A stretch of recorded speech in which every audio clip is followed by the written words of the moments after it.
degree was a lot of the focus of my degree was on the editing side of media production. So this is kind of something I focused on a lot in school. It's also where I learned my hatred of Premiere Pro.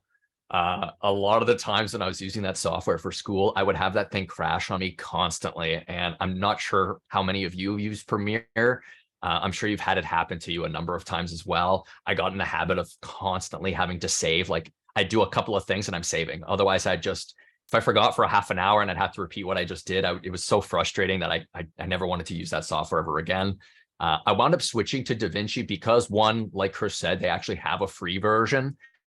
And what I'm going to be showing you today, everything is available within the free version. There are things like noise reduction, which is really great to have, especially when you're using log footage. Just from the nature of log, you tend to introduce a little bit of noise, more specifically in your shadows. So having the noise reduction capability is great, but it's not absolutely necessary to do anything I'm going to show you how to do today. Why we chose to do this presentation more specifically than just a general video presentation is log is becoming much more accessible to the everyday user. Our cameras like the Z6 II, the Z7 II, they give you access to log as well as raw. And of course, the Z9 does as well.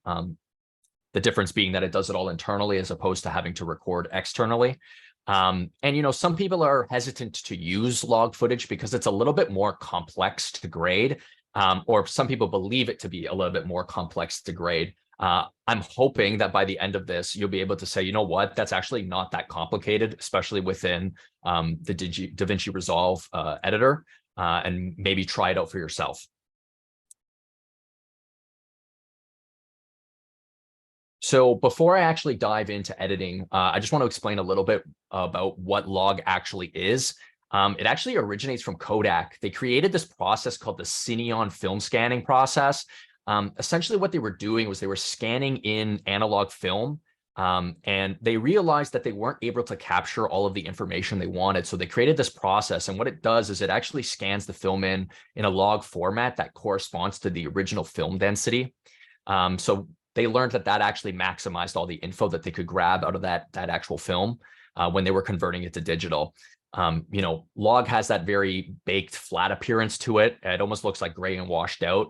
And commonly you're going to find it in 10-bit. You can find it in 8-bit, and it can get even higher bit depths. But generally speaking, on most cameras today that are ridiculously expensive, you're going to find it in the 10-bit range. So why are we going to use log? Like I said, most log footage you're going to record in is either 10 or 12-bit. And our monitors, our televisions, they're really 8. They show you 8-bit. You can get 10-bit monitors now and 10-bit televisions, but again, they're much more expensive. The general population is really only viewing content in 8-bit. So why do you want to use 10-bit log?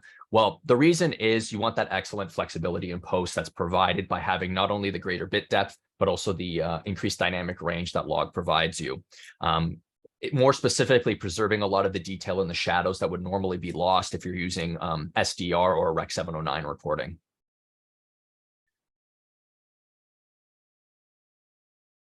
Sorry, this is not skipping for me. Next slide. There we go. Okay, so I'm just going to jump into DaVinci now and kind of start walking through my workflow. So just give me one moment to switch my screen. Okay. All right. So now we're actually in DaVinci Resolve. Everyone's version of this may look slightly different. It depends on when you've installed the software. It actually asks you what other editors you've used, if you have a particular preference on how things are laid out, and it'll actually change the layout in order to match something you're used to, or you can use their default, how they've designed the software to look.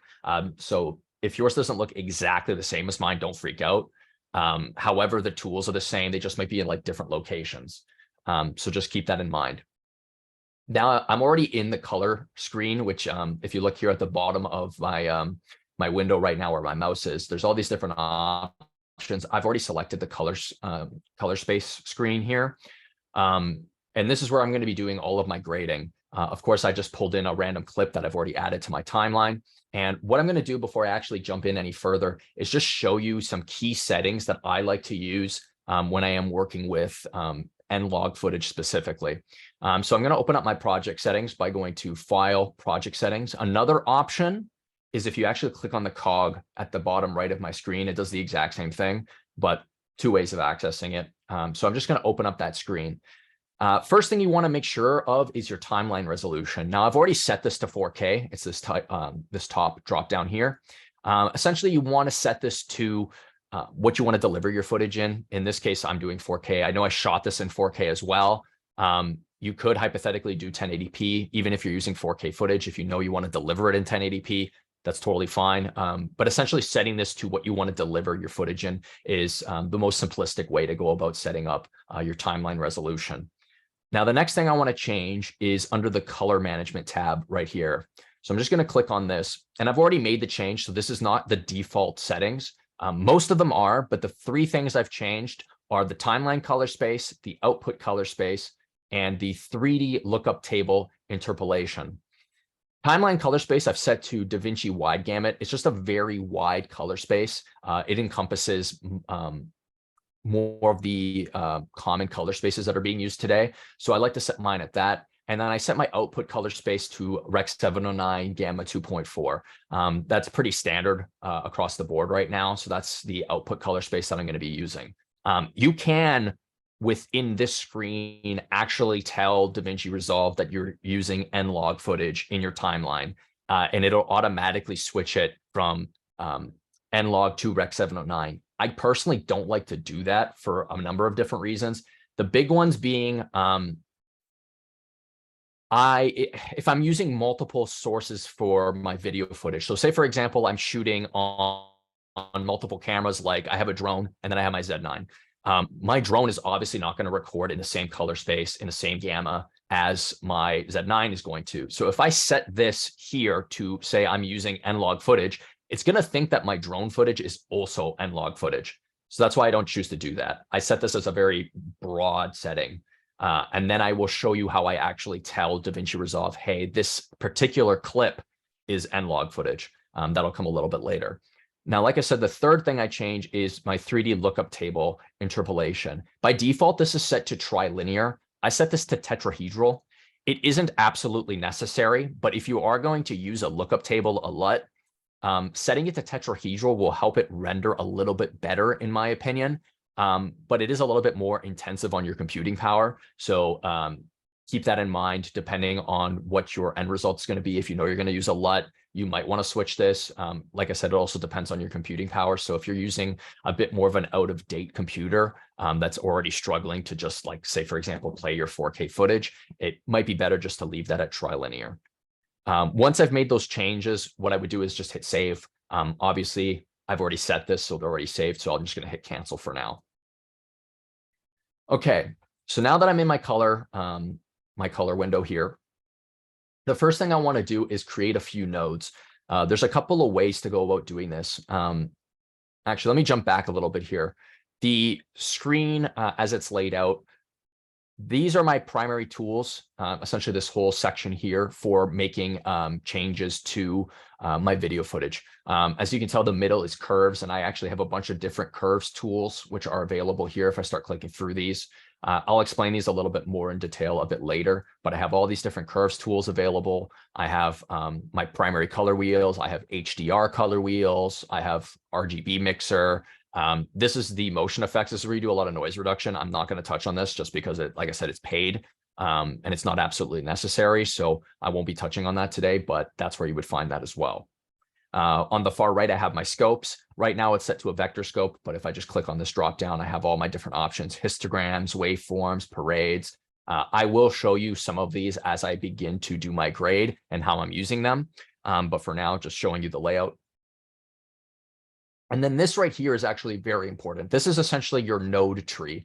This is where the closest analogy I have for it is it's kind of like Photoshop layers. Essentially, I create nodes, and the nodes will interact with one another in a very particular way, depending on the type of node they are and the order in which I've laid them out. So it's very important to understand exactly how you're laying them out and why you're laying them out in the particular way that you are. Right now, you're going to just see two nodes. There's a starting node and an ending point. Sorry, I'm just going to zoom that out a bit. Yeah, so I have this starting node here, and then at the very far right, that's essentially my ending point. Now, what I'm going to do is I'm actually going to create a couple of new nodes. There's a couple of ways to do this. If you're on PC, you can just hit Alt-S, and you'll see that that'll create a couple of nodes. You can also right-click like I just did, and there's options like Add Node, and there's a bunch of different options within here, as well as delete a node if you need to. On Mac, if I'm not mistaken, it's Option S to create a serial node. I'm not going to explain every single one of these nodes and what they mean. It's beyond the scope of this presentation. If you're curious about them later, I will talk a little bit about serial nodes and parallel nodes just because I will use those, but the other ones like layer nodes and add outside, if you are curious about them, there's plenty of videos on YouTube. They'll definitely explain those in more detail and why you would use particular ones. But for now, what I'm going to do is I'm just going to create 2 serial nodes. Actually, you know what? I'm going to create 3 serial nodes. I'm going to take these back 2, and I'm just going to drag them down here because I know these are going to be the end of my node tree. Now, one thing to keep in mind when you are creating your node tree is you want to label your nodes. The reason for this is twofold. One, let's say hypothetically, I've been working on a project and I leave it for a week or 2. You know, something comes up, or I just want to give it some time to breathe before I go back and review it and make sure that I'm happy with how everything looks. When I jump back into this, if I haven't labeled anything, it's going to be hard for me to know exactly what each node is doing at any given time. I'm going to have to click through each of them and be like, what does this node do? What is it affecting? Which tools is it actually using? And relearn what I did. Whereas if I label everything, it's much easier for me to jump in. And beyond that, say, for example, I'm working with a group of people, happen to be working on a motion picture. Let's say I'm doing something for Marvel. DaVinci Resolve was used for Black Widow, for example. Say I'm working with a large group of people. It's not just one person editing that. If I was to jump into someone else's project and they hadn't labeled anything, I have no idea what they did. It's just wasted time. So that's the 2 main reasons why I would say label everything. It's just going to help you in the long run. So what I'm going to do is I'm just going to create some basic labels for now. I'm doing that by right-clicking and just hitting node label. And I'm going to label this one CST. These are abbreviations. I will explain them as I go along and use them. This one I'm going to label as LUT. And this one I'm going to label as WB.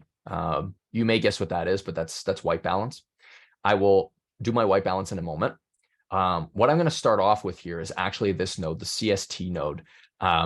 What CST stands for is color space transform.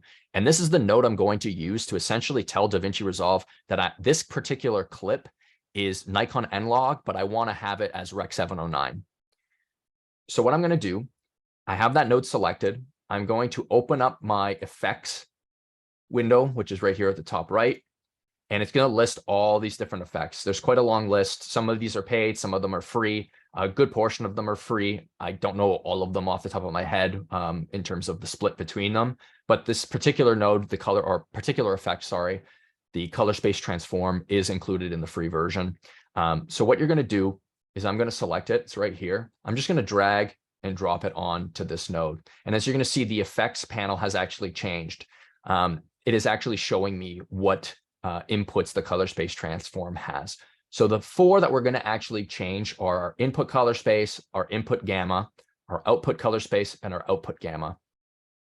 So I looked this up because I actually was not certain, and you can find this in the technical specifications on the Nikon website for N-Log. But the input color space, or the color space that N-Log is recorded in, is actually Rec 2020. So I'm going to set this to Rec 2020. Then I'm going to change my input gamma, and this will be pretty straightforward, but it's going to be Nikon N-Log. So I'm just going to select that.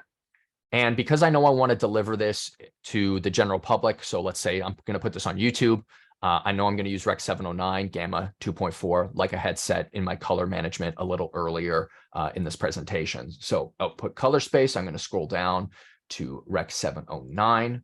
And in my output gamma, I'm just going to scroll down to Gamma 2.4. Now I'm just going to close the effect screen just so you can see this a little bit better.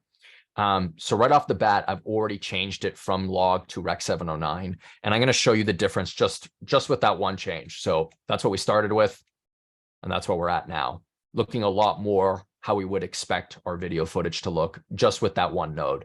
This is essentially one of the most key or probably the most key thing you can do when changing your footage from log to Rec 709. Now, of course, Nikon and other brands, they create LUTs that you can download in order to do this exact same conversion.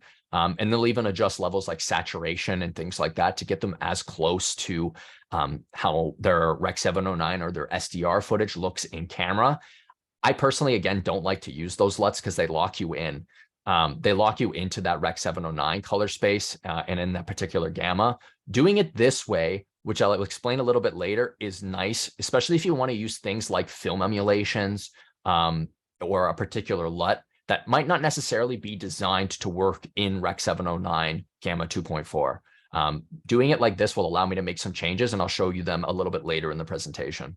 But now that I've done that, the next thing I'm going to do here is I'm actually going to adjust my white balance. So I actually already have open my vector scope, and this is the tool I personally like to use for my white balance in combination with one other thing. If you notice down here at the far left of my monitor, there's this little like FX icon. If I click on this drop down, it actually gives me more options. And what I want to do is select my qualifier tool. So it kind of looks like an eyedropper, and it is. You can use this to make a selection, which is kind of like a mask within the qualifier tool here, but that's not what I'm going to do right now. What I'm actually going to do is I'm going to right click on my image, and I'm going to click Show Picker RGB Value. So the nice thing with DaVinci Resolve is now wherever I hover over my image, it's actually going to give me the individual RGB values of that particular pixel.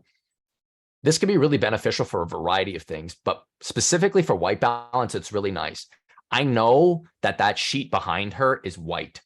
I can use that to help me with white balance. So just by looking at my numbers right here, I can tell that my reds are a little higher than my greens and my blues. So I need to make some slight adjustments to my white balance in order to get this to be as close to perfectly white balanced as possible. So what I'm going to actually do, I have my white balance node selected, and I'm going to start to change under my color wheels tool, which is this little icon here. I'm going to go to my offset. Now, this is going to affect the RGB values of the entire image. If I started doing things to the gain, gamma, or lift, it's going to affect either the highlights, the midtones, or the shadows. And right now I'm trying to white balance the image as a whole. So what I'm going to do is I'm actually going to start to play with these values here. And you'll see in the vector scope, as I start to play with them, this will move. This is essentially how my colors are currently laid out within this image. And if you notice, as I'm hovering my qualifier tool over my image, you'll see there's a little circle that's on my vector scope, and it's kind of like twitching and moving around as I move it around on the screen. That is a qualifier display for the vector scope to actually allow me to see where that particular color is sitting within the vector scope. And the cool thing about this tool is it's not limited to just the vector scope. If I actually change this to my waveform, it does the exact same thing. I could see where her skin tones are sitting within my waveform. I can see where this blanket is sitting within my waveform. And I can make adjustments to the luminance values with much more clarity in mind than just trying to guess where everything is sitting. You may not be able to see that by default. You might have to turn on some things. So I'm going to show you what I've turned on just so you can follow along if you happen to have this open on your own footage while we're working. So to begin with, I actually have my vector scope at 2x zoom. I do that just to help me visualize the colors. When I'm adjusting saturation, I zoom it out. So by default, yours might look like that. Much smaller, much harder to determine where your colors are sitting. So I like to zoom it in when I am doing my white balance. Another thing I've turned on is the show skin tone indicator. This is really great to ensure that your skin tones are generally in the right color area. So for example, if I take my qualifier and hover over skin, you're going to see that that circle is kind of sitting in the middle of that line right here that's cutting the vector scope. That's your skin tone indicator. If I turn that off, you'll see the line disappears. So that line's really helpful in determining that your skin tones are properly balanced. And then the last thing is that actual circle that I was just discussing. In order to turn that on, you have to click on these 3 dots and turn on display qualifier focus. Once you have that on, your various scopes here will work exactly as mine are. So now I'm going to make my actual white balance changes. Like I said before, I know my reds are a little high or a little higher than my greens and my blues. So I'm going to introduce a little bit of blue. What I'm going to do is I'm just going to double click on the blue channel here, and I'm just going to change that from 25 to 26.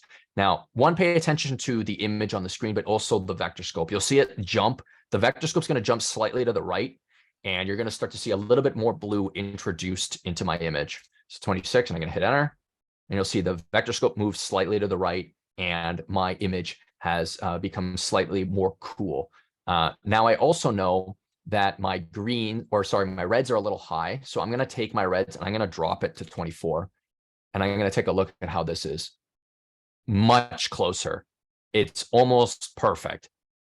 It's very difficult to get those RGB values to be exactly the same, but having them this close is more than enough. You're not really going to notice a change of literally 2 points. I'm happy with my white balance. I know for right now that this is white balanced. So what I'm going to do, just to show you the before and after again, I'm just going to hit Control D to disable this node. So that was before, and that's after. That's not to say this didn't look good. I actually kind of like how this looks. It's a little bit warmer, but for my starting point, I want my image to be perfectly white balanced. So that's what I've done. I've just perfectly white balanced my image. The next thing I'm going to do is I'm going to create another serial node. So again, I'm just going to hit Alt S, and then I'm going to create a parallel node this time. This is a little bit different. I'll explain why I'm doing this. Serial nodes kind of work. They don't work like Photoshop layers. They work a little bit differently. So a serial node, what it's essentially doing is each node in a serial chain is working off of the previous node. So any changes that I've made to the previous node, it's working off of those changes. And it keeps going and building and building and building as I go along. A parallel node, if I create a huge line of parallel nodes right here, say I have like 10 parallel nodes, they're all going to connect to this white balance node. Now, what's happening is each one of those nodes is using that white balance node as its starting point, and then they're all mixing together before continuing onward. Whereas if I laid them out all individually, I would have my white balance, which is then going to, I'll label this just so you know what it's going to be. This is just going to be my exposure node. So I'm going to label EXP. And then this one, I'm actually going to name HDR for high dynamic range. But let's say I laid those out in a serial chain. Essentially, what would happen is the white or the exposure node would grab the information from the white balance node, and whatever I do to the exposure is going to be it's going to work off of the white balance node. Then if I did the HDR edits that I want to do, it's grabbing everything from the exposure node and working off of that. This essentially is allowing me to make all of my exposure adjustments off of my base white balance node here. Now, I didn't explain this yet, and there is a particular reason why I put my color space transform at the end and not at the beginning. And it's very key that you place it at the end.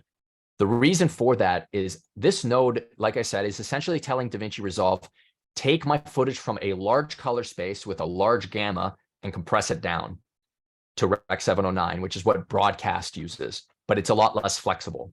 The reason you do that at the end is we want that compression to happen at the end. We don't want it to happen before we make our changes. We want it to happen after we make our changes. Essentially, everything I do before this node is on log footage as it came out of my camera.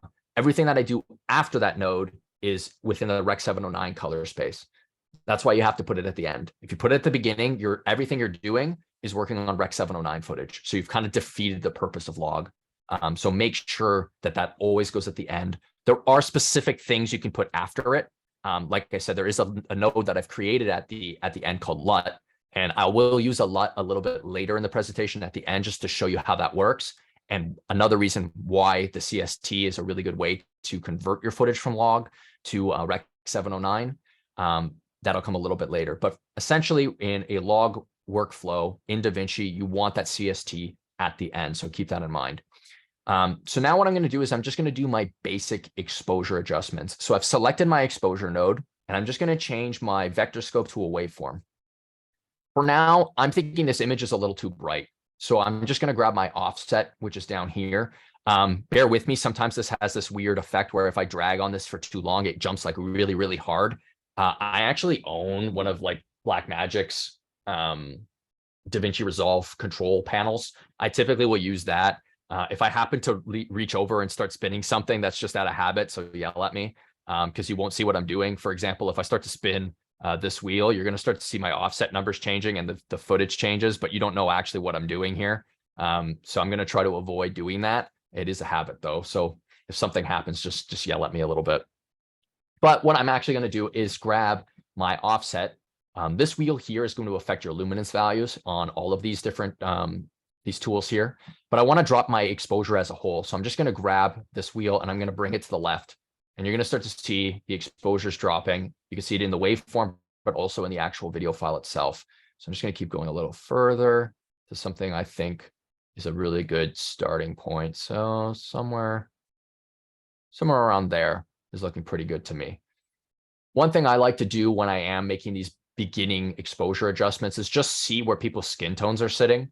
I generally find in most situations, if you're looking at a scope like this, a waveform monitor, skin tones sitting between the 512 to 768 range are usually pretty good. However, when you start to get closer to that 768, it can be a little on the bright side. Again, these are not hard rules. It's very dependent on the actual footage itself, the environment.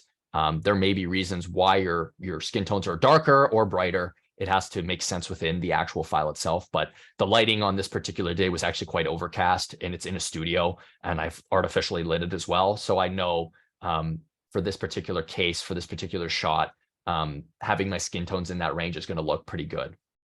So for now, I just did my basic exposure adjustment. Again, I'm going to show you just what we started with and where we're at right now. So before and with the adjustment. Before and with the adjustment. It is looking a little on the dark side, but that's okay. I wanted to ensure that these skin tones, more specifically, are not overly bright right now.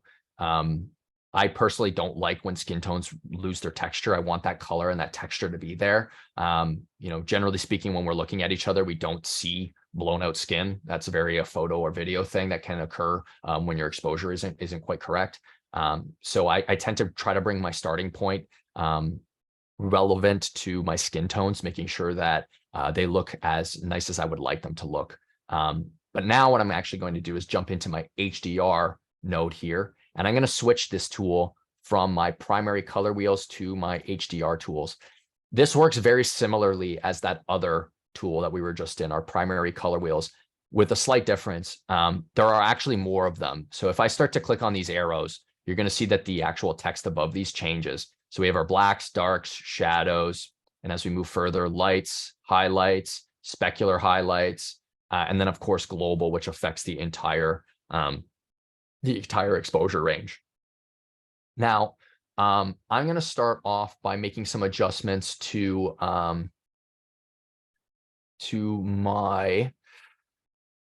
lights, and I'm just going to start to bring these up slightly.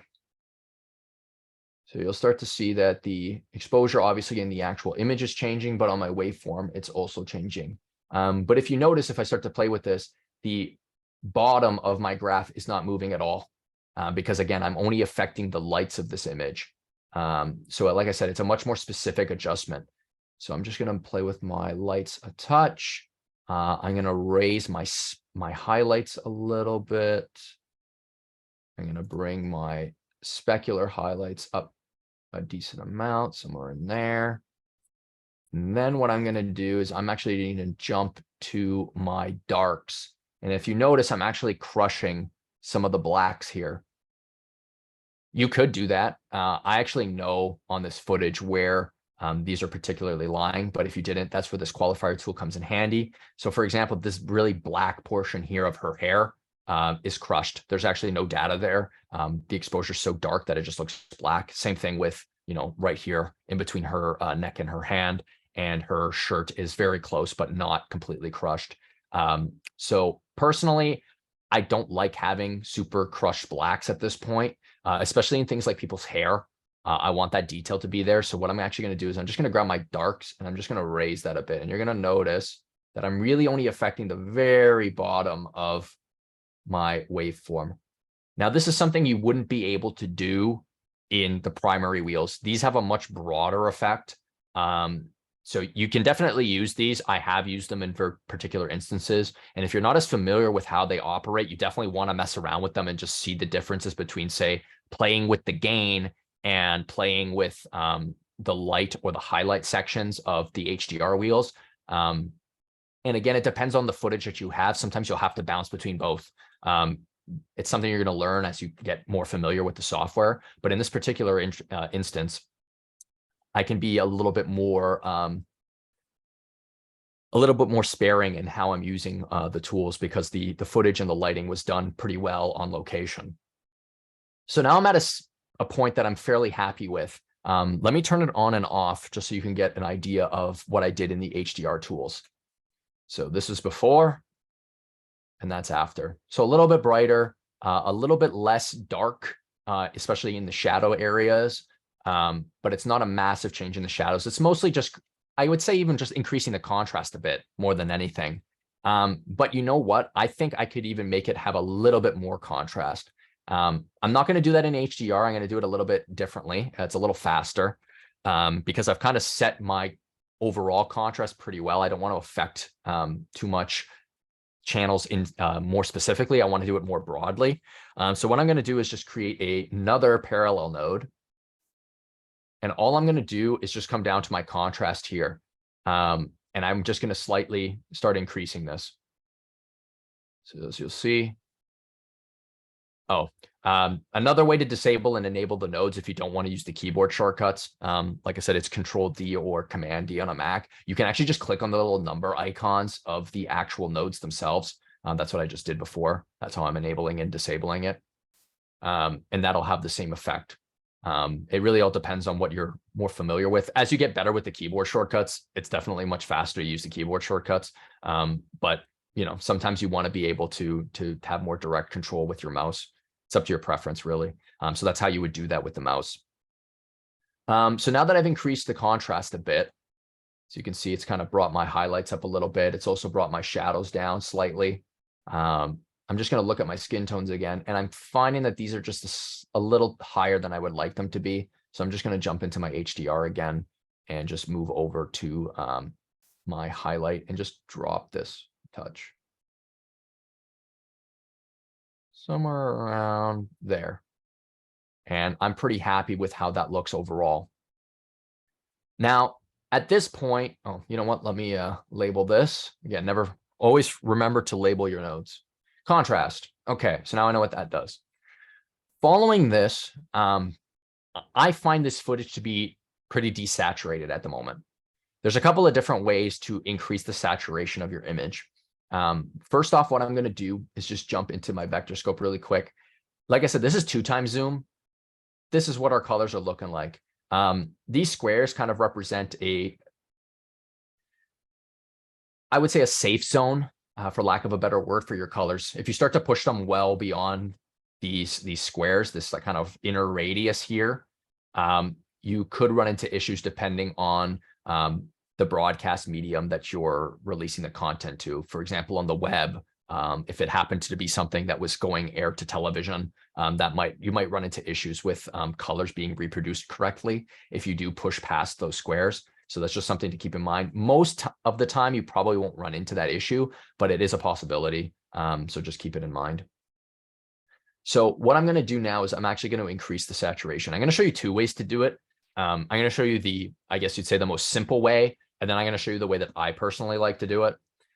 So what I'm going to do is I'm going to create a serial node. So I'm just going to use Alt-S. I'm going to do that after my parallel mix. Essentially, this is just my basic exposure adjustments. It has no effect on color, minus white balance. Obviously, white balance affects color. But my basic exposure adjustments I like to do immediately after I white balance. So what I'm going to do is I'm just going to bring this node down here as well. And I'm going to label it Sat for saturation. So in order to do saturation, like I said, there's actually a couple of different, well, more than a couple of different ways to do it, but the two most common ways to do it are you either click on your color wheels, your primary color wheels, again, back on this icon here, and just go to saturation and start to slide this up. And you're just to see the image just becomes more and more saturated. You can even see it on the vector scope. The colors are getting much more vibrant. Obviously, I went to 100, which is the maximum the saturation slider will do. And that looks really wonky. I'm going to reset that. You can reset pretty much all of the options within most of these tools just by double clicking them. So I'm just going to double click on the word saturation and it's going to reset it back to 50. 50 is its default. That's one way to do it. I personally don't like to do it that way because I find this other way that I'm going to show you now has a little bit more control than doing it that way. So what I'm going to do is I'm actually going to jump into this tool here, which is the RGB mixer. What you're going to see is these 3 output options. So red output, green output, blue output. And what I'm going to do is essentially max the color that corresponds with that particular output. So in this case, red output, let's max red, green output, let's max green, and blue output, let's max blue. Again, extremely saturated. It's not the look we want, of course. But what I'm now going to do is I'm going to make use of this tool right here, which is our key tool. This serves a variety of functions, but in this instance, we're actually going to use this tool as like an opacity slider for this node. So what I'm going to do is I'm just going to click on it. And key output. This is the gain, 1 being maximum. I'm going to affect this number here. And this is why I like this particular way of doing it, is I can actually make this very finite decimal points. It goes all the way to 3 decimal points. So if I wanted, I can be extremely specific with how much saturation I want. I'm going to be pretty fast with this. I generally like to start around like the 0.25 range and then work my way up to a point that I feel looks aesthetically pleasing. So I might go a little bit more than this. Let's see, 0.3, maybe go 0.35. I think that looks pretty good. I'm pretty happy with that. I'm not a fan of lots of saturation. Again, depends on your subject matter, but for most of the video content that I've been doing recently, I don't really love like extremely strong, punchy color. It's not my particular taste.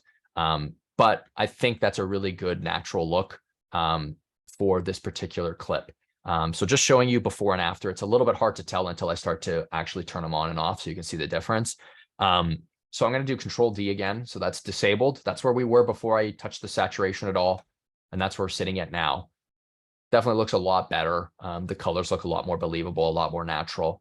And the funny thing is, I don't know if it's the same for the rest of you, but when I'm going through my node tree, building this out as I go along, I found this to have plenty of color when I originally was looking at it. But now that I've adjusted the saturation, I'm like, this looks so gray and washed out compared to where I ended off.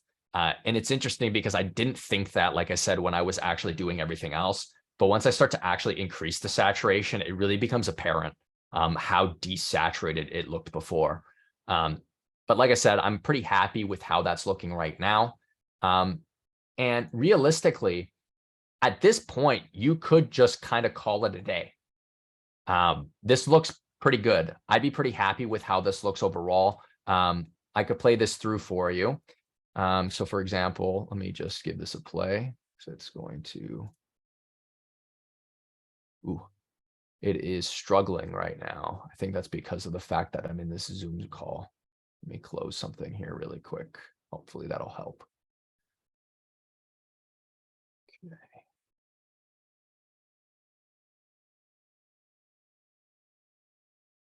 Let's see. Hopefully that'll assist. See if I play this. There we go. So you can get an idea of the footage. In case you are wondering, this is actually recorded in 4K 60 on my Z9. And it is the sampled from the 8K file. I haven't turned on the extended sampling within the menu. So I am getting a higher quality 4K footage. Now, one thing I haven't shown yet, because I actually haven't played the footage. If you notice, this is actually kind of wobbly because I handheld shot this. This isn't on a gimbal. I just did this by hand. And even at the time, I didn't have the complete handheld setup that I do now with the cage and all the handles and everything else. So it's kind of shaky. Another reason I really like DaVinci Resolve is the built-in image stabilizer is actually quite good. I'm really impressed by it. So what I'm going to do is just show you the before and after. So like I said, I'll play this one more time just so you can see in real time that the footage has some definite shake to it. I have slowed the footage down too, so keep that in mind. It's about 50% speed. But you'll see there is some handheld shake to it. I don't necessarily want to get rid of that completely, but I want to make it look a bit smoother. So what I'm going to do is I'm going to jump into the tracker tool here. Now, the tracker tool has multiple functions. You could track a window. So say, for example, I created a gradient on my screen, and I wanted to have that gradient move for a particular reason. I can use this tracker option within the window mode to actually track that window, and it'll keep it in the same position relative to the scene. That could be even more useful for, let's say, for example, I had put radial masks around her eyes, and I wanted to increase the saturation of her irises. I could create a mask around her eyes, increase the saturation, and then use the tracker window tool to track them as the camera moves, so that it'll keep them where they're supposed to be. I'm not going to do that today. It takes a good amount of time. Sometimes it doesn't always work 100% correctly, and you have to do manual things. But the same tool, the tracker tool, if you come over here and you actually select the little camera icon, it now becomes an image stabilizer. There's a couple of options down here. You can change the cropping ratio. I tend to leave it base. And there are 3 different modes that you can cycle through. Changing these changes the way that the tracker will try to stabilize the footage. So it is worthwhile to cycle through them and actually see which one looks the most natural once you've applied it. So what I'm going to do is I'm going to change my smooth ratio to something like 0.9, and I'm going to reduce the strength a little bit because I don't want it to be 100%. And I'm just going to use the translation mode. I know for this footage, the translation mode does a really good job. If I was doing this for the first time, I would start in perspective and kind of just work my way down and see which one looks the best.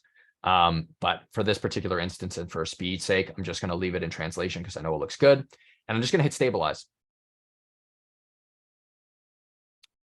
So it crops in. If you're familiar with Premiere, I'm sure Final Cut does the same thing. If you're using their stabilizing software, it crops in the footage because it uses that extra space to actually make the adjustments.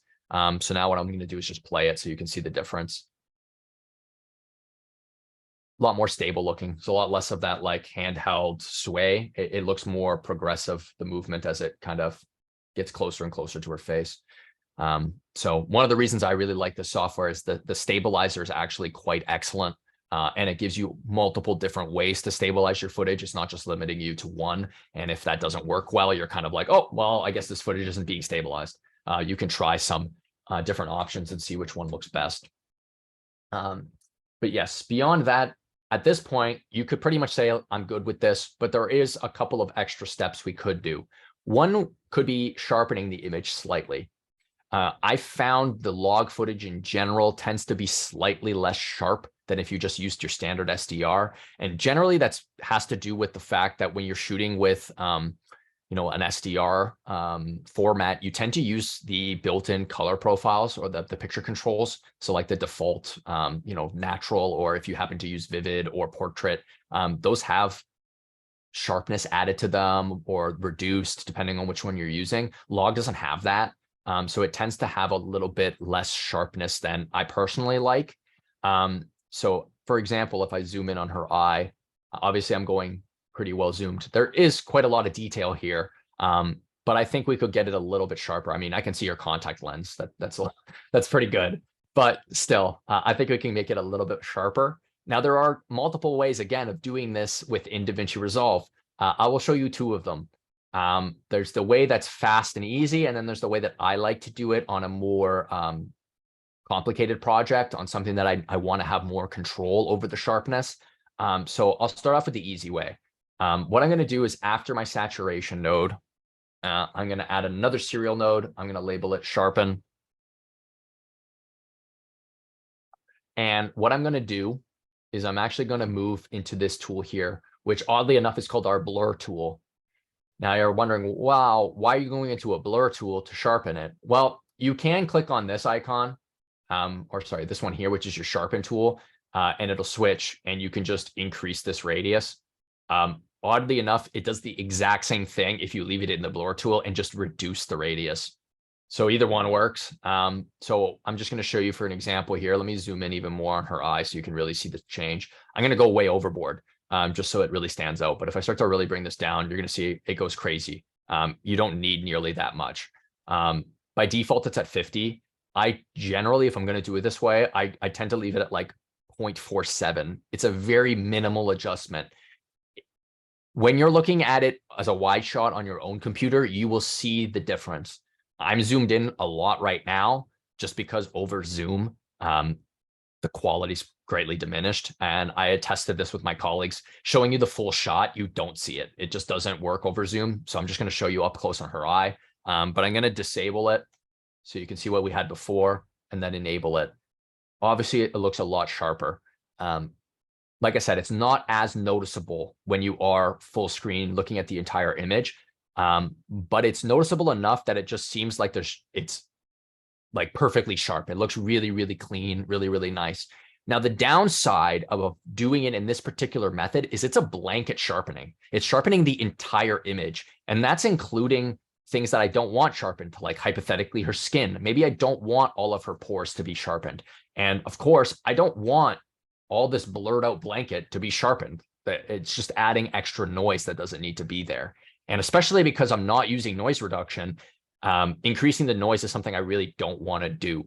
So what I'm going to do is I'm going to reset this node. So I'm just going to hit this reset node grade here and get rid of that sharpening. And I'm going to show you another way to do that exact same thing, but have more control over it. So what I'm going to do is I'm going to open up my effects again, which is at the top right here. And I'm going to use the little search icon. It's a little faster than scrolling through. And I'm just going to type in sharpen. There's a couple of different options here. I'm going to grab the sharpen edges tool or sharpen edges effect. And I'm going to drag and drop onto this node. Just in case you're wondering how I'm able to move this around, it's the middle mouse button on PC. I personally haven't used DaVinci all that much on my Mac with the mouse that Mac has that doesn't have a wheel. I don't know what the button is, to be honest, that lets you do this. You're going to have to Google it. I'm sorry. But if you're using a PC and you have a middle mouse button like the wheel, if you click down on the wheel, you can drag your node tree around. So that's how I'm moving it around in case you've been trying to do something similar and you can't. So now that I've applied this effect, I'm going to zoom in again. So let me disable it and enable it so you can see the difference. So again, it's an extreme amount of sharpening right now. I'll zoom in even more. I think it's too much. What I'm going to do is I'm going to dial this back to 1. Much more subtle, but that's not all we're going to do. Right now, if I zoom out again, just so you can get a better idea, if I click on display edges, it's now showing me essentially a mask of what the sharpen tool is affecting. And these tools down here will actually allow me to refine that more specifically. So say, for example, I didn't want to include certain things within this mask. I'll start to play with the edge detect threshold. So if I bring this down, you're going to start to see that more and more of the edges are being seen. If I bring it up, it's going to reduce it. There's some delay, I think, here. Hang on. Yeah. Okay. So if I bring it up, you'll start to see less and less of the image is being included within the mask itself. So I'm just going to affect what I want to sharpen. So primarily her eye, maybe a little bit of her hair. I know because I'm shooting at such a low aperture. I think this was shot at a 2.8 aperture. If you notice, you have to really zoom in to really see it, and zoom. This eye's in focus. This eye is not in focus. So I don't really care to sharpen this too much. That's not my main concern. My main concern is this eye. This is really the focal point of this particular shot is her eye. And well, her face as a whole, but more specifically, this portion of her face. So that's why I've really increased the threshold so that, yes, okay, there's a little bit of sharpening happening here, but it's really focused on this particular area alone. Then you can even adjust the strength. So I can increase the strength, decrease the strength, again, just depending on what I'm trying to achieve. You can blur the edges. So if I increase this, it's blurring that edge even more. If I decrease it, it's less blur. Blurring it is nice because it makes the sharpen look a little bit more natural. There is a fine line. You kind of have to play with it, and each person's footage is going to be slightly different. Of course, having a higher megapixel count compared to like the Z6, that's going to have a very drastic effect on how much blur you need and the numbers. Like I can't give you specific numbers for everything. it's very specific to your footage and your camera. But you kind of have to play with these to find a good value for yourself. But let's just say I'm happy with how this is looking. I'm going to turn off display edges. I just unchecked it. So now if I zoom in, let me go and see if you can notice it here. So as you can see, I am sharpening her eye.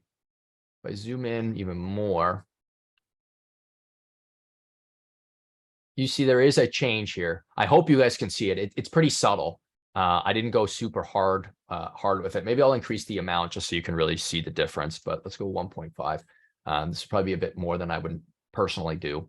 But just so you can see, I'm not affecting the entirety of the image. I'm affecting the edges. So, it's less sharpening as a total. And then even beyond that, because, for example, her skin, there's already quite a bit of detail in her pores. I don't think I need to accent them even more. You'll see that, let me zoom in like really close here. It's not affecting them. Whereas when I did the full blown blur, bringing that number down from 0.5 to 0.47, it affected the entire image. And that's not what I wanted. So this does provide me with a little bit more control. This is the way that I personally like to do it. But again, applying effects that are much more specific like this requires more computing power. I have a very good computer that I built for myself. If you are finding your computer struggling, especially during playback, right now on a solid image, you probably won't have any issues. But if I want to watch this after and it's just like really choppy, it could be because of effects like this. Especially if you do noise reduction. Like I said, I'm not going to do that. Noise reduction is really, really computationally heavy. Even my computer with 4K footage, when I have noise reduction on, it's slow. I have to pre-render it in order to watch it in real time, or just turn off the noise reduction while I do everything else and then just turn it on at the end. But yeah, beyond that, I would say at this point, if I was just looking to bring my log footage to a very pleasant, natural looking Rec 709, this is where I would stop. I'd be pretty happy with this. I can go and do some more specific color grading. For example, I might want to bring down this particular blanket. I might say, what, the yellow in this blanket is just a little too strong. It's really detracting from my subject and the emphasis I want to place on her. So you know what, I'll show you how to do that because it's actually quite simple as well. Before my saturation node here, I'm going to go back to my parallel mixer and I'm just going to create another serial node. This one I'm going to call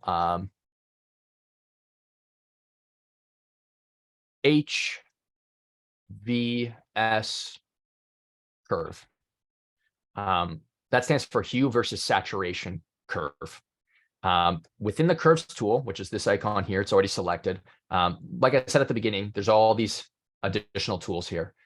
They all do different things. There's hue versus hue, hue versus saturation, hue versus luminance, luminance versus saturation. It keeps going. Lots of them there. They all do slightly different things.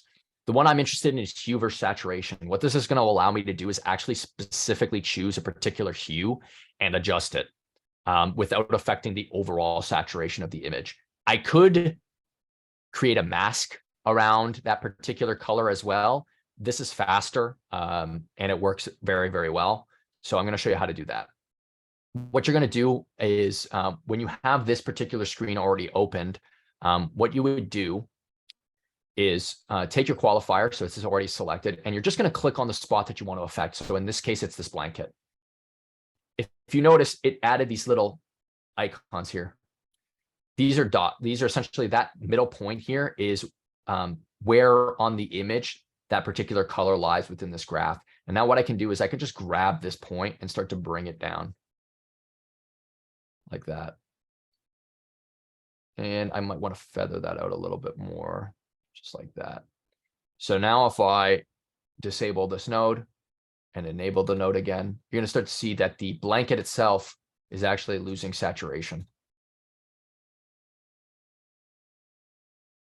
So it's something you can do if you find that there is something in the background that's really detracting from your particular end result goal, whatever you've envisioned in your mind. You could do something like that to just reduce some saturation. It's the same thing with if I was in the, say, for example, the hue versus luminance. I could do the exact same thing if I wanted to darken a particular color. So for example, in like an outdoor shot, if the sky behind my subject, it's blue, but I want it to be much more of a rich, dark blue, I could increase the saturation the same way, and then even bring the luminance down a bit so that it's not as bright. It's a little darker, and just has much more of like a deep, vibrant blue to it.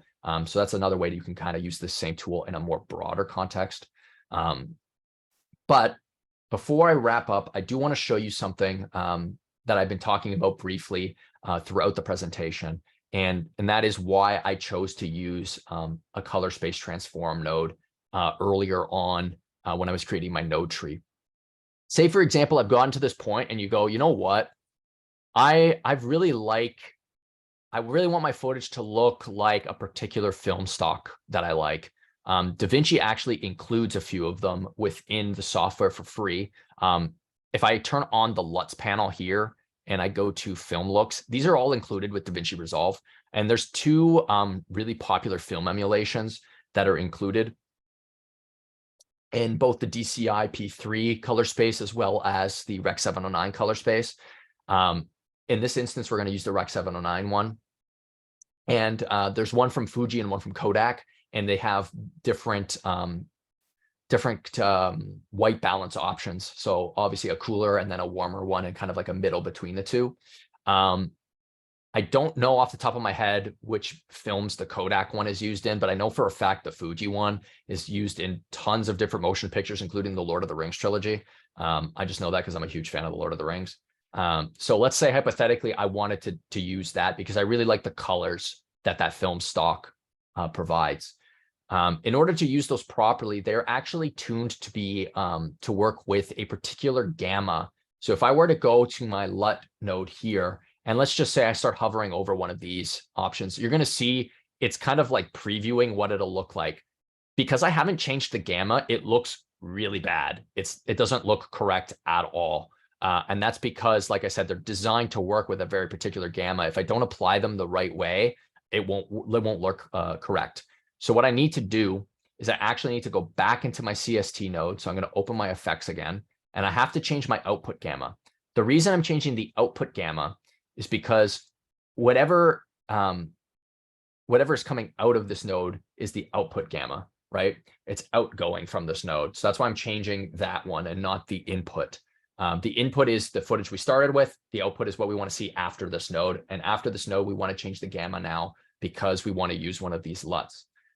So that's really one of the reasons why I like this, is it gives me more flexibility to change certain things. I could even hypothetically change this from Rec 709 to DCI P3. Say, for example, I'm delivering a content to a client and they're like, I want it in HDR format, which is DCI P3. I need that as well. Well, if I had selected that prior to this node, say I did in the color management, all my changes, I'd have to go back and kind of redo everything because they've all been designed to work in Rec 709. If I changed it to DCI P3, everything I did beforehand, I don't have to worry about it because all of that was done in log.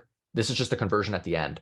So everything I've done up to that point, I don't have to worry about. Again, another reason why I like the CST. But what I'm going to do in order to use the LUT is change this output gamma. And oddly enough, if you remember back to the slides I was showing at the beginning, log was created by Kodak and they had this thing called the Cineon film scanning process. Well, I want to use a film stock, so I'm going to use Cineon film log. Makes sense. If you don't use that, film emulations don't work correctly.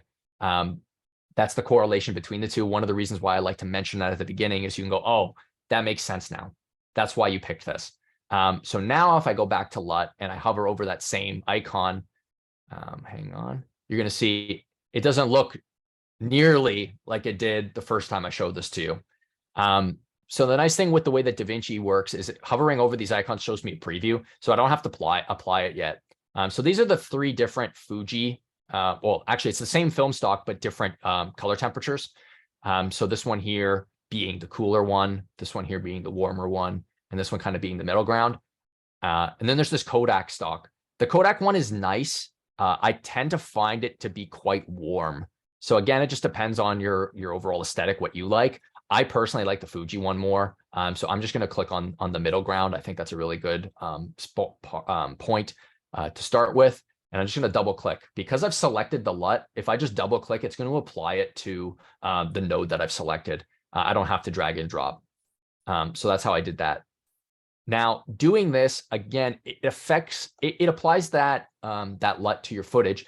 So it's going to affect not only the color, but it's also going to affect your exposure adjustments that you've made. Not here. It's not going to affect your values, but it's going to affect your endpoint. So now, having seen this, I might think, you know what? I like the colors. I'm happy, but I think it's a little too bright now. So what I'm going to do is I'm just going to go back in and start making adjustments again to correct for the change that LUT has introduced. So I'm just going to start to bring back my offset a little bit more. Start to just kind of bring this down to somewhere I'm a little bit happier with. Somewhere around, let's say around here. And then I'm going to have to go back into my HDR tools because, as you can see, I'm starting to really crush some of my my blacks here, which I don't like. So I'm going to go back into my HDR tools and I'm going to start to play with some of these values. So I'm going to take my shadows and I'm going to start to bring these up a bit somewhere in here, and my darks. I'm going to keep bringing these up. Actually, it's not having too much of an effect. So I'm going to undo that change, Control Z, bring it back to what it was. So I'm just going to keep bringing up my shadows a bit here, somewhere in there. And yeah, so that's looking a little bit better, more to my liking. So even when you're applying a film stock, and one of the reasons that I tend to advise people who are just learning how to color grade to not use LUTs too early on when they're learning how to do this process, is people kind of use them as a crutch. They kind of think it's like an Instagram filter where you just like double click on it and boom, like, oh, great, it's done. Like, that's my footage. They don't work like that. You use the LUT to get you, I would say, like, let's say 75% of the way there. And then you have to craft your adjustments to get the look you want from that LUT.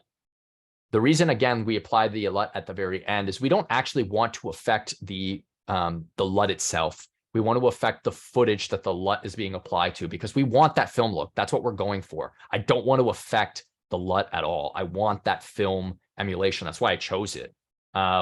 So you don't do it there. You have to do everything beforehand. Another reason why we put the LUT at the very end. Having said that, a lot of the stuff that you find online, just to mention this, you wouldn't be using the Cineon film gamma. A lot of that stuff is designed for Rec 709.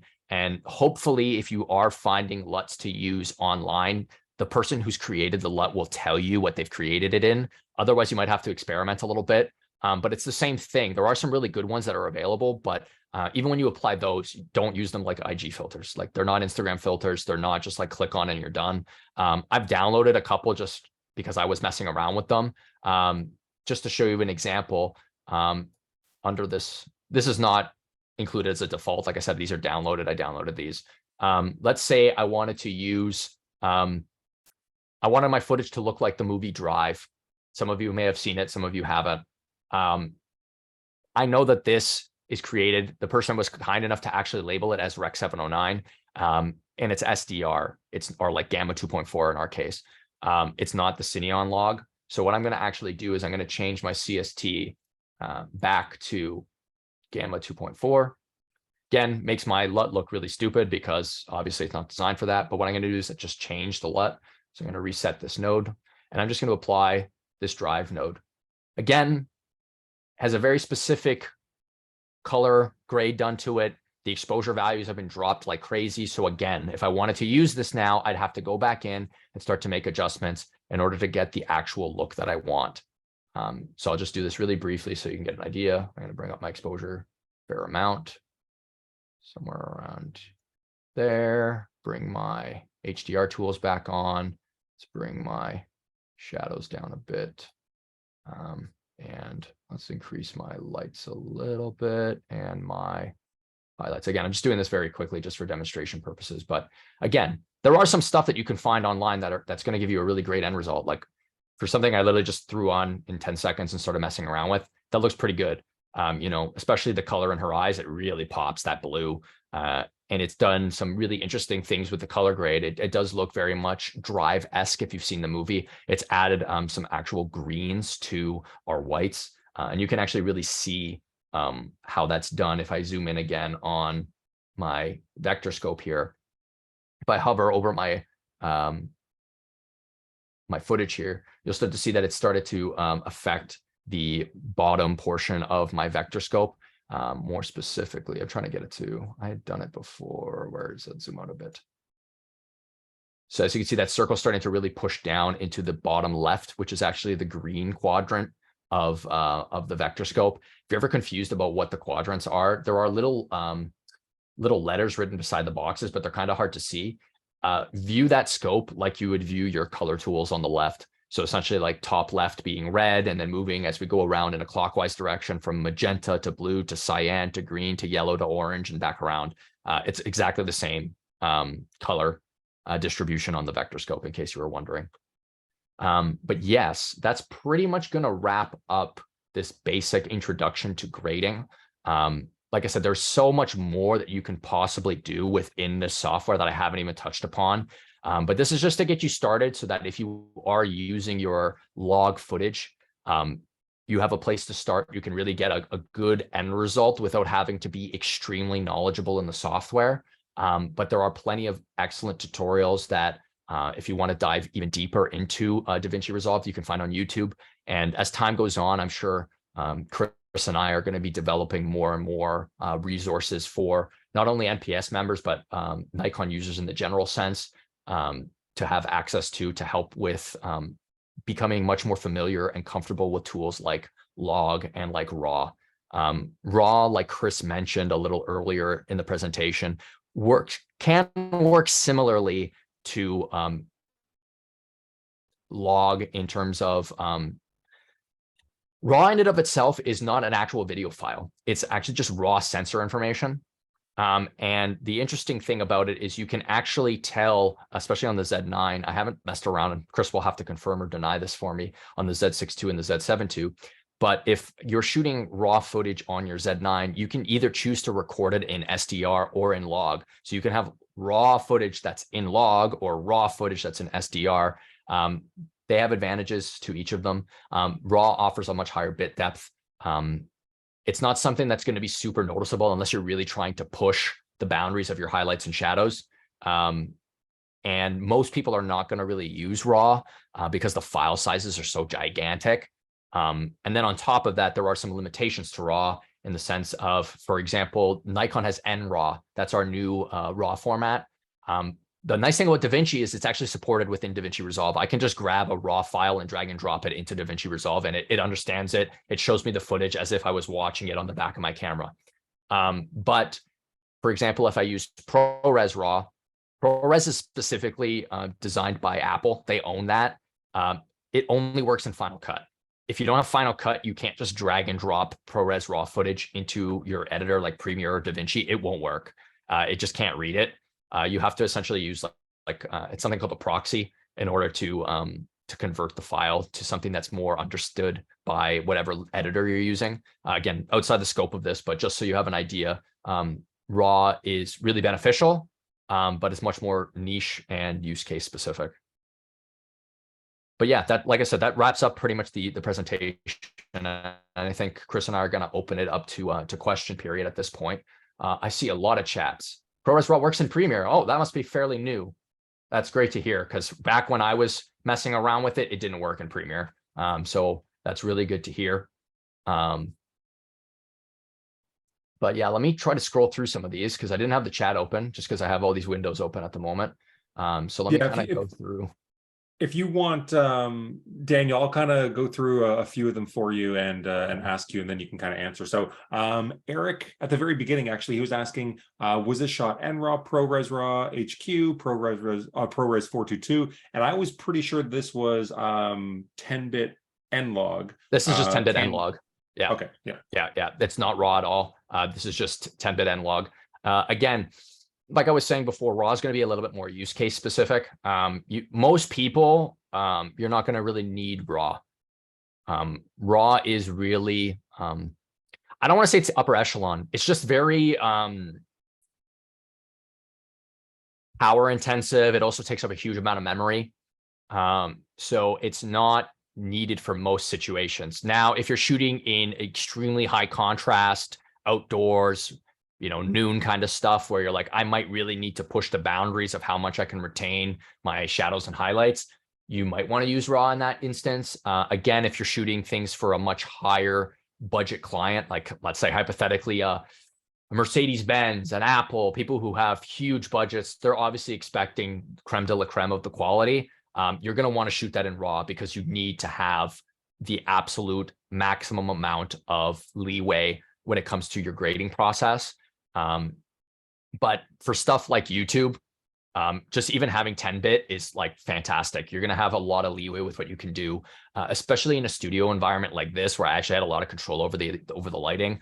I could set it up in such a way that I know 10-bit is going to be absolutely sufficient. I've shot a lot of things even outdoors that it's just 10-bit log. I don't have it open right now, but on that PowerPoint slide, there was one of a girl walking through some really tall grass at sunset. You might not have paid enough attention to it to remember at this point, but that sunset, and she's obviously backlit. The sun is actually behind her. The sky still retains its color information. It still has the orange of that sunset still there, and that's just 10-bit log. I did not use RAW for that either. So as long as you're doing your exposure correctly, for the most part, you won't have any problems in terms of your ability to create a final product you're happy with using 10-bit log. Now, having said that, if I had ridiculous computing space, I've had like terabytes upon terabytes upon terabytes of solid state drives, I don't care. I want to shoot in RAW. By all means, shoot in RAW. It's fantastic. I've used it. It's great. But for most people, it's overkill. Now, Daniel, kind of touching on the RAW subject, we're going to jump down to Mike, who's asked, when you're shooting RAW, when would you kind of pros and cons quickly of RAW N-Log or RAW SDR? Yeah, I mean, N-Log, again, is just going to provide you with a greater flexibility in post-production, because essentially what you're doing, for those of you who haven't looked at the chart, a very brief description of how log works. Essentially what it's doing is it's grabbing your shadow information and just really bumping it up. So it's kind of decreasing the contrast in the shadows, so it's retaining a lot more of that shadow information.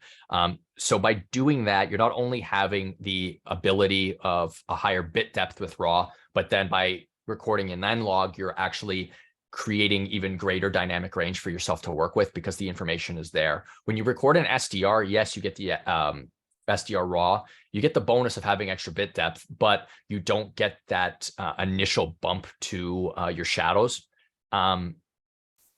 Having said that, I've shot even 10-bit SDR just as tests, and honestly, the flexibility of even 10-bit SDR is quite good. I haven't really messed around too much with RAW SDR, but I would assume it's just that much better. If you had to get footage out to a client very quickly, but you needed the flexibility of RAW, but you didn't want to have to go through the process of having to make much more specific exposure adjustments, I would say shoot in SDR RAW, just because you kind of already have, for lack of a better word, a baked in look to start with, and you can kind of just make very minor adjustments, maybe throw on a quick LUT or two that you have, and boom, you're out the door. For example, if I was a high-end wedding videographer and I was trying to do a same-day edit, but I'm charging 15 grand for this wedding, so I'm not going to shoot the thing in 8-bit, SDR. I'm going to use RAW. I have a very powerful laptop that can handle it. I might do that. But if I have the time to sit there and actually properly do a correct grade, and I need that absolute maximum flexibility, that's when you're going to do log RAW footage.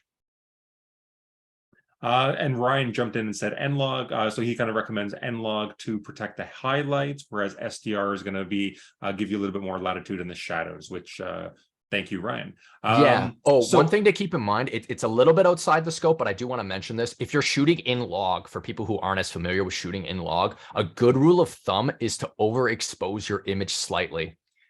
There's a reason for that. So the way that our sensors work digitally, we actually retain a lot more information in the highlights than we do in the shadows. So that's why log is really beneficial, because it's actually bumping up the shadows to bring a lot more of that information back that wasn't retained in an SDR format.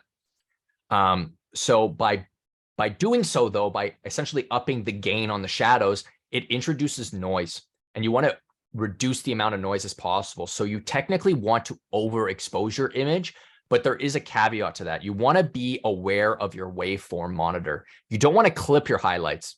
You essentially want to have your exposure at as high on your waveform as possible before you start to clip your highlights. That's going to allow you to retain as much information as you possibly can capture without introducing too much noise, and as well protecting the highlights like we just mentioned. And that actually kind of lends into Dan's question, which is, can you touch briefly, and I know that this is literally an entire presentation all by itself, but can you touch briefly on proper exposure and waveform with log? So you kind of touched on it. Was there anything else that you kind of wanted to throw in there, since this specific question has been asked? Sorry, could you repeat that again? Yeah. Can you touch briefly on proper exposure and waveform use with log? Okay.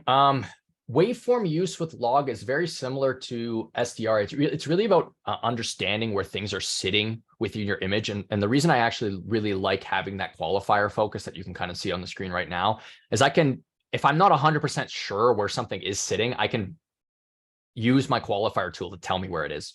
And that helps me with making manipulations to my image overall.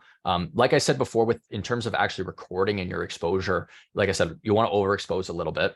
But bringing back your footage into your editor, regardless if it's DaVinci or not, your waveform is a guide. It's not an absolute rule, in the sense of I can't give you a number and being like, hey, so when you bring your log footage in, like just drop your exposure so the middle of it is sitting at 512 in this particular instance. So like right here. It doesn't really work like that. It's very dependent on the scene, the contrast you have that's already, baked into the footage. So you have to kind of have to understand and practice and get to know how the actual scope works and what it represents as you're looking at it within your editor, in order to understand what your proper exposure should be for that particular scene. Like I said, for skin tones, there is like I use a general rule, but again, it depends. If I'm in a scene that's supposed to be very bright, obviously that rule doesn't apply. Or a scene that's supposed to be very dark, that rule doesn't apply. So it is a little bit of like a harder thing to answer. One thing you could do, though, it is something I recommend to people if they are just starting out and want to get a little bit more creative with color grading. If you have particular movies that you enjoy, find their trailers or clips of them from YouTube and take screenshots.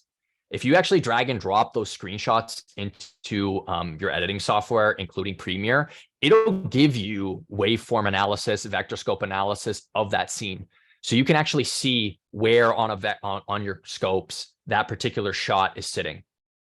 So if there is something that you really like and you're like, I like how this exposure looks, how does this actually represented on a waveform monitor? You can see that.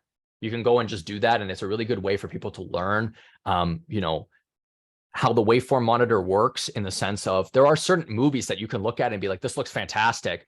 And you're like, why can't I get something similar? And you realize when you bring in that image that the exposure is actually very dark. The waveform actually sits very low, but when you're watching it, it doesn't seem like that. But you wouldn't really know that as a viewer for most people, unless again, once you get very in tune with the actual grading process, you become much more aware of things like that. But as someone who's just beginning, that's a really good way to learn why a particular movie or a particular scene from a movie looks the way that it does. It's a really good guide that way to not only learn that, but also learn how the waveform works. I used that quite a bit. I wish I could be more specific than that, but it's not something that's just like a clear-cut answer. It is something you kind of have to play with and learn through experience. I'm not even a master of it, to be honest. There are tools like the Parade that I personally don't use all that often because I'm not a master of it. However, this does provide you with a waveform monitor for each color channel, and can be very useful when you're trying to do color balancing or white balancing on a more specific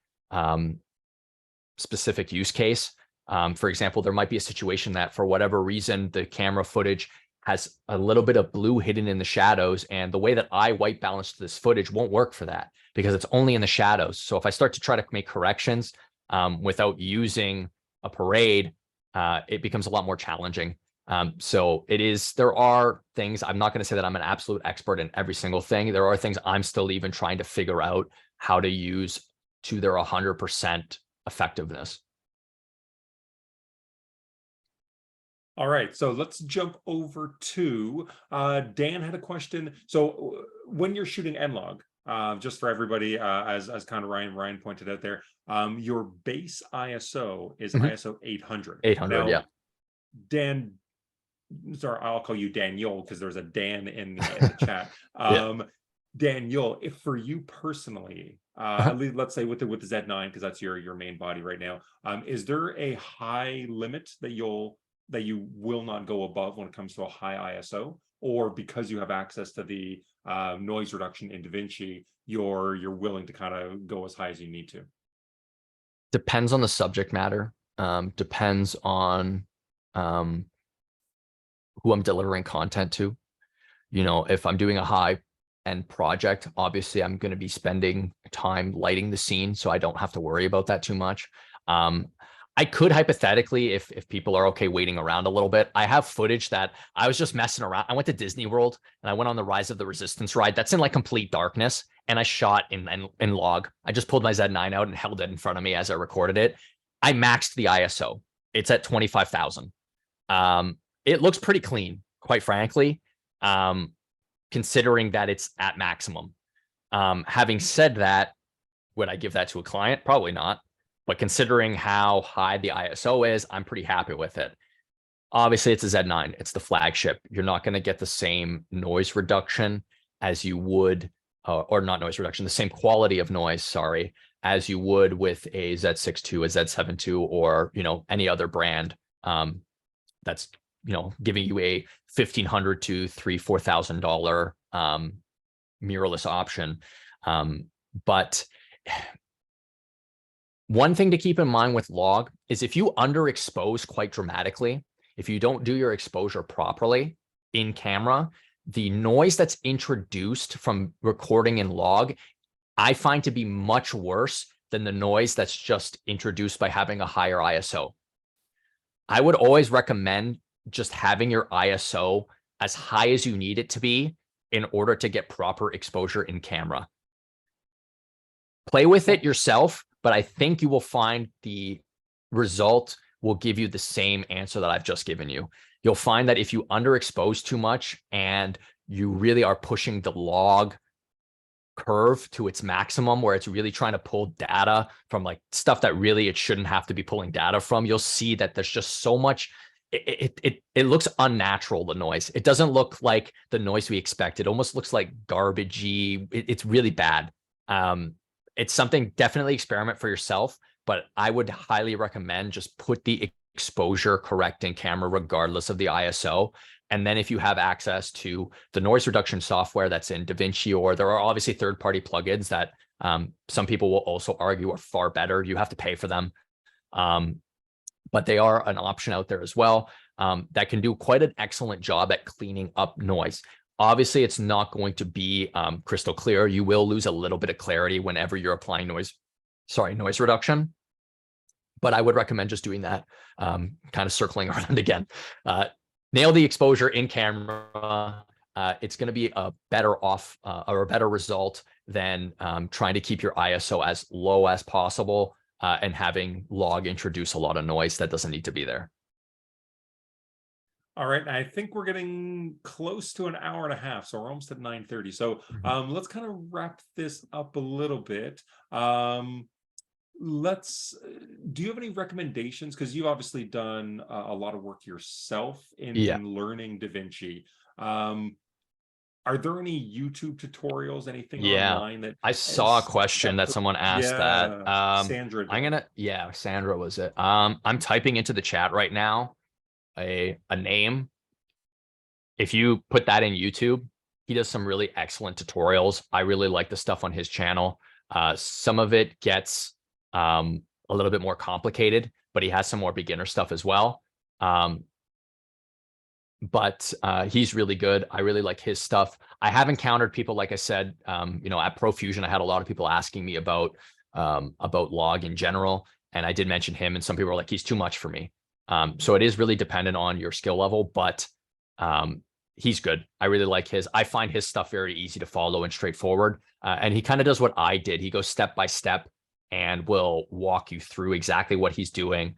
He even has like some guest people come on that are, obviously very talented themselves. And of course, the nice thing about using a YouTube video is you can pause. You can pause, do it as he does it, follow along. And he even provides, no, I don't think it's on every video, but on certain videos, he'll even provide the footage he's using. So you can actually do it with him. So you can see how those changes are actually affecting beyond the YouTube video itself, but as it's doing it within your editing software. So he's a really good one. I'm trying to think if there was another one.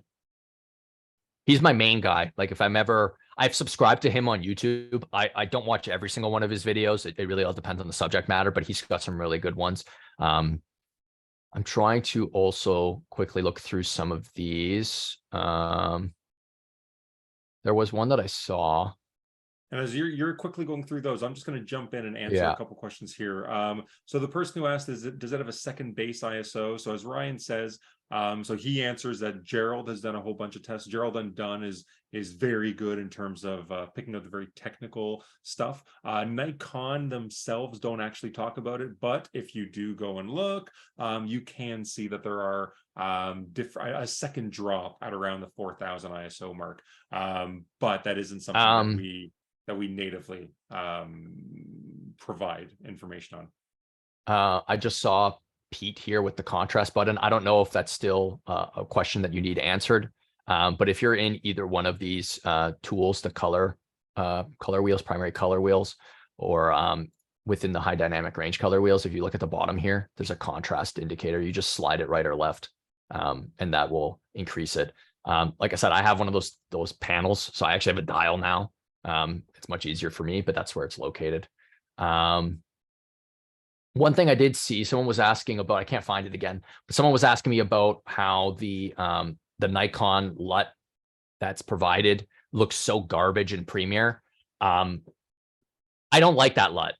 I don't know how that one particularly works.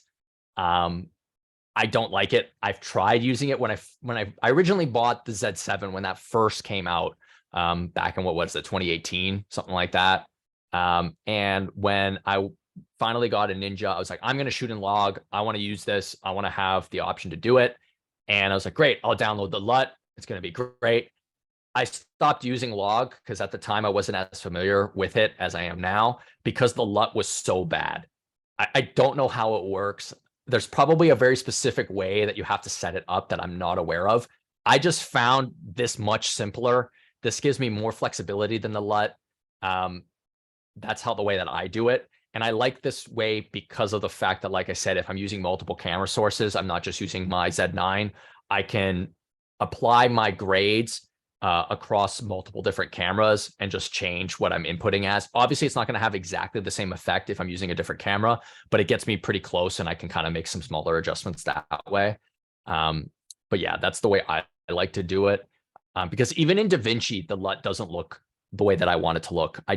I'm sure there's a very particular way you have to expose your footage and apply the LUT, and I haven't experimented enough with it because I learned this way and I was like, this works so much better for me. I prefer this. I'm just going to stick to this. Trying to see what else here. I think we're pretty much there. Ryan, yeah, so you're asking, will we be coming up with a third iteration? Unfortunately, until it drops, that's something that we just don't know. And even if we did know, we can't say it because our engineers are very tight-lipped about that type of stuff. So yes, we absolutely do always go and take notes from our professionals. Any feedback we get, we absolutely, whether it's for stills or video, video is obviously becoming more and more important. You can see all the advances that we've done with the Z9 alone. So we absolutely take feedback and provide as much as we can to the engineers. The one thing I will say is, while it's great that we get feedback, One thing I would just like to caution anybody who provides feedback to us, please, and I don't mean this in a negative way at all, but please don't expect an answer back. Don't expect the engineers to say, oh, that's great. Can this and this and this will now happen. I almost think of it like a bit of a black hole. We provide the information to Japan, and then it gets tabled, it gets logged, and then they go and they have their own way of going about it, and they don't tell us about it until it's actually going to get dropped in, let's say, a future firmware update or an improved log LUT. So for that type of stuff, just keep in mind that we absolutely go and take that information and provide it to them, but getting feedback on a weekly or monthly basis as to what the result of that information was, don't be expecting that much. That's all I'll say. Yeah, Nikon in Japan doesn't really tell us much. You know, a lot of people ask us, you know, when's the Z8 coming out? I have no idea what the Z8 is. I've never heard of a Z8 in Nikon channels. When even the new lenses we just announced, Chris probably learned about them a day or two before I did. And then he's like, oh, hey, this is coming out. And I only learned maybe a handful of days before the actual announcement to the general public. So it's not like I have this like 3-4 month leeway to be like, ooh, I know exactly what's coming down the pipeline. I know what's on the lens roadmap, for example, for the Z series. I know what's on there because you know what's on there, but anything beyond what's on there, I have no idea. I don't know the apertures of things that don't have apertures listed. I can guess, like I can guess about anything, like you can guess about anything. And same thing with Chris, but Nikon isn't that loose with info. They're very like, okay, thank you. And then when they, like he said, when they actually do something with it and they're like, oh yeah, we did it. Now you know, and everybody else will know in like a day or two. And we're like, okay, cool, awesome, good to know. That's kind of how Nikon works as a global company. It's very tight-lipped. It's kind of like Disney and Star Wars and Marvel and all that. You don't find out until, you know, Tom Holland accidentally leaks it or the general public finds out. Yeah, Japanese companies in the grand scheme of things all react very similarly when it comes to new products. The fact that we've actually continued to produce a lens roadmap is actually pretty impressive to me. I thought that we would kind of stop after we got past a certain number, but so Paul, you're actually asking how do we access the recording from the session? I've answered it a couple times in the chat, but don't worry. What we will do is we will send an email with a to the email that you logged in when you registered. And what we'll actually do is we'll provide a private YouTube link. And that private YouTube link will be up for about 2 weeks. Just because information changes so much, we don't like this to become public because it is for you guys specifically for dedicated NPS members. So we will pull it down in about two and a bit weeks or so, but you absolutely can look for that to come in your email. All right, so I think we're going to stop right about there. I'm personally going to say, Daniel, thank you very much for walking everybody through it. I know that for some people, they're really well versed in this, but there's a lot of, I'll say even professionals who started off in the film side of things, got into like stills, and they really haven't kind of wrapped their brain around video. And these type of little seminars are going to hopefully allow you to kind of get in feel a little bit more comfortable shooting not just video, but grading it, looking to get a little bit more advanced usage of it. And Daniel, thank you very much. I think you gave a lot of people a lot of things to think about, and thankfully we do have the recording so that they can go back and watch it again and again and again, because there's so much info in there. Yeah, there is quite a lot. I do thank all of you for tuning in. This was something I kind of did similarly at Profusion. If any of you happen to attend that event in Toronto, I think it was November of last year, if memory serves. I did something similar, not as detailed as this, because obviously my time constraints were a little bit more specific. But I am really happy that all of you were able to attend. I do hope that at least if you didn't get a lot of information from it, you learned a little bit. You know, obviously there's going to be different degrees of knowledge and skill level within the group, but I hope everyone took something away from it. And hopefully we'll see you back in the next one of these videos that we do. Great. Everybody have a great night, and we'll talk to you next time.